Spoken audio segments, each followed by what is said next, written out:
میاں بیوی میں جھگڑا ہو گیا، ہو ہی جاتا ہے۔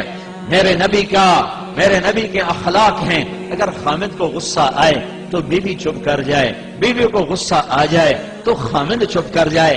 مرد ہونے کی غیرت نہ دکھائے کہ میں مرد ہوں، یہ دیکھے کہ اس عورت نے اس کی خاطر بچے جنے، پیٹ پھاڑ دیا، ماں چھوڑ دی، باپ چھوڑ دیا، بھائی چھوڑ دیے، بہنیں چھوڑ دی، ایک بول پہ اس کے گھر آ گئی اور ساری زندگی پرائے گھر گزار دی، اور آگے سسرال والوں کی مرضی اسے سولی پہ لٹکائیں یا محبت سے چلائیں۔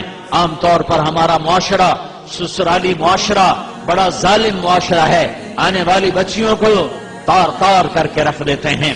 دوسری طرف سے بھی ظلم و ستم ہے، لیکن بہت کم ہے کہ کوئی بیوی کے عشق میں آ کر اپنے ماں باپ کو دھکا دے دے، لیکن یہ واقعات بہت تھوڑے ہیں۔ زیادہ واقعات یہ ہیں کہ سسرال والے لاتے تو بڑے لاڈ سے ہیں، پر پھر اس کی زندگی کو جہنم کی بھٹی بنا دیتے ہیں، کیونکہ نبوت والے اخلاق سیکھے ہوئے نہیں ہیں۔ میاں بیوی کی زندگی میں دخل مت دو، میاں بیوی کی زندگی میں دخل مت دو۔ میں ابھی ایک اپنے علاقے کے بڑے ذمہ دار ہیں، میں ان کے بچے کا نکاح پڑھانے گیا تو فرما رہے تھے کہ میں نے بچے کا گھر الگ بنا دیا ہے، اور میری بیوی نے مجھ سے کہا کہ اس کا گھر الگ بناؤ کہ کہیں ہم میاں بیوی اپنے بچے کی زندگی خراب نہ کر بیٹھیں۔ ہم تو گزار چکے ہیں، یہ دونوں اپنی زندگی گزاریں، کہیں ہماری دخل اندازی کی وجہ سے دونوں میاں بیوی کی زندگی خراب نہ ہو جائے۔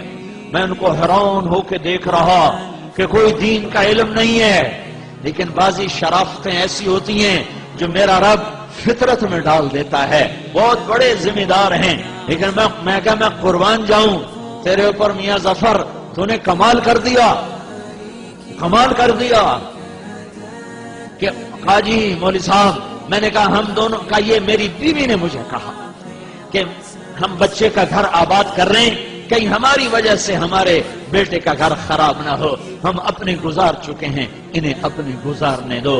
لیکن ایسی مائیں لاکھوں کروڑوں میں کوئی ایک ہوتی ہیں، ورنہ بڑی خوشیوں سے ڈولی لاتے ہیں اور پھر اپنے بد اخلاقی سے اپنے گھر کو انگارا اور بھٹی بنا دیتے ہیں۔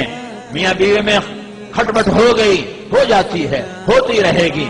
اے ایمان والو، میاں بیوی بچوں میں کھٹپٹ ہوتی رہے گی، جو جنت ہے نہیں ہے، دنیا ہے، ہوتی رہے گی۔ لیکن کیا کرنا ہے؟ مٹانا ہے، بڑھانا نہیں، مٹانا ہے، بڑھانا نہیں، روکنا ہے، اٹھانا نہیں ہے۔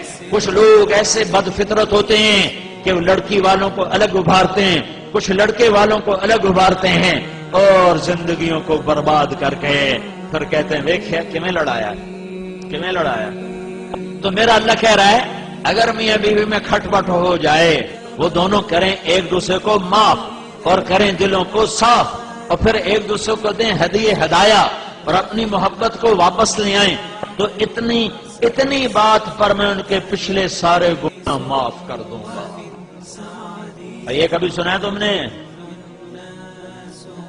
نماز پہ گناہ معاف ہوتے ہیں، روزے پر ہوتے ہیں۔ یہ بھی سن لو کہ میرا اللہ تمہیں محبت کے ساتھ رہنا کتنا پسند کرتا ہے، کہ اگر میاں بیوی جھگڑ پڑیں پھر صلح کر لیں تو اللہ تعالیٰ دونوں کے پچھلے گناہ معاف فرما دیتا ہے۔ علماء نے فرمایا کوئی شخص یوں کہے انشاءاللہ میرا یہ پلاٹ مسجد کے نام پہ وقف، تو یہ وقف ہو گیا انشاءاللہ۔ اگر اللہ چاہے تو، اللہ تو چاہتا ہے تم اللہ کے نام پہ دو، ٹھیک ہو گیا، چل سمجھ آئی۔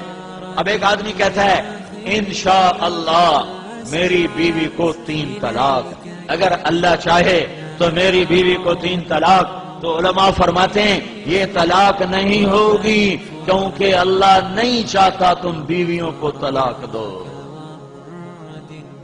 اللہ ایک گھر کو کتنا بچانا چاہتا ہے۔ شیطان روزانہ کچہری لگاتا ہے، پھر اپنے شتروغن سے پوچھتا ہاں بھائی کی کر کے آئے ہو؟ ایک کہتا جی چوری کرائی، کا کچھ نہیں کیا۔ دوسرے کہتا جی نماز نہیں پڑھنے دی، کا کچھ نہیں کیا۔ کہا جی میں نے سود کھلا دی، کا کچھ نہیں کیا۔ کہا یہ میں نے جوئے کا اڈا چلایا تھا، کہا کچھ نہیں کیا. کہا یہ میں نے شراب کا اڈا چلایا تھا، کہا کچھ نہیں کیا. یہ سارے بڑے بڑے گناہ وہ کہتا نہیں کچھ نہیں کچھ نہیں کچھ نہیں. ایک پچھو بھیڑ تو کالڑا شیطان کھلوندا لنگوڑ وہاں جی میں میاں بیوی نو لڑایا ہے. کہا واہ واہ پترا کام تو کرتا کرا میں نے میرے ہاں نہ اللہ کی. اس کو آگے بلاتا ہے، اسے گلے لگاتا ہے، کہتا تو ایتھے میرے نال باؤ میرے نال باؤ. کم وقت تو کم تا اے کرتا ہے تسی کڑا کم کرتا ہے. شرابی دی شراب دی جانتا ہے، بے نمازی دی غفلت دی جانتا ہے، سود خور دا سود دی ذات تائیں تے میاں بیوی دی لڑائی نسلاں تے خاندان. تباريكي إليك تلتمس وفي الأفراح حساسي حبيس ومن سعدي يظن الناس